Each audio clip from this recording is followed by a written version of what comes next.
Kaum muslimin dan muslimat rahimani wa rahimakumullah. Ya, ini kembali kepada pembahasan atau jawaban sebelumnya tadi, yaitu bahwa kita beribadah kepada Allah Subhanahu wa taala harus sesuai dengan tuntunan Nabi Muhammad sallallahu Sallallahu alaihi alaihi wasallam. wasallam. Ada enggak dalilnya? Ada enggak keterangan dan tuntunan daripada Nabi sallallahu alaihi wasallam ataupun dari Al-Qur'an yang merupakan firman Allah Subhanahu wa taala, panduan hidup kita? Kalau seandainya amalan tersebut ada, maka kita bisa mengamalkannya. Kalau tidak ada, maka kita tinggalkan. Karena apa? Kita khawatir mendahului Allah Subhanahu wa taala. Sering kita mengucapkan bahwa Nabi Shallallahu alaihi wasallam addal amanah.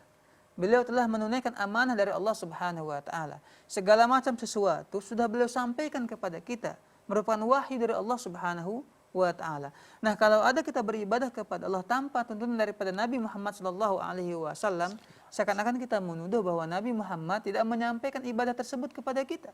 Boleh sembunyikan, maka kita buat ibadah yang baru.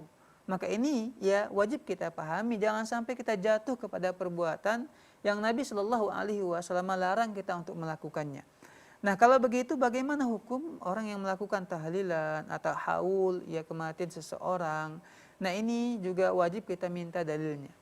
Kalau nggak ada dalilnya, maka nggak boleh kita mengamalkannya. Nah, kalau ada yang mengatakan ini sebuah tradisi umpamanya, nah masalahnya ialah tradisi tersebut dikaitkan dengan masalah agama, maka tidak dibolehkan. Kalau seandainya dia umpamanya enggak dikaitkan dengan masalah agama, maka sama seperti tasyabbuh. Ada orang yang dia itu merayakan kematian seseorang ya setiap tahunnya.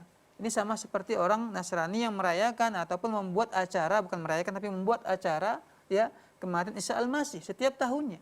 Dan Nabi Shallallahu alaihi wasallam mengatakan, man tasyabaha biqaumin fahuwa minhum. Siapa saja yang menyerupai suatu kaum, maka dia termasuk daripada kaum tersebut. Maka dua-duanya dilarang. Kalau ada umpamanya dia melakukan tahlilan ataupun haul karena agama, maka ini termasuk perbuatan dilarang, enggak sesuai dengan tuntunan Nabi Muhammad sallallahu alaihi wasallam. Kalau ada yang melakukannya karena tradisi atau karena meniru kebudayaan orang lain, orang-orang yang non muslim, maka dia terkena dosa tasyabbuh dalam agama kita. Jadi dua-duanya tetap tidak boleh, Ustaz, ya, baik dia tradisi ataupun ini dianggap bagian dari ibadah. Iya, benar.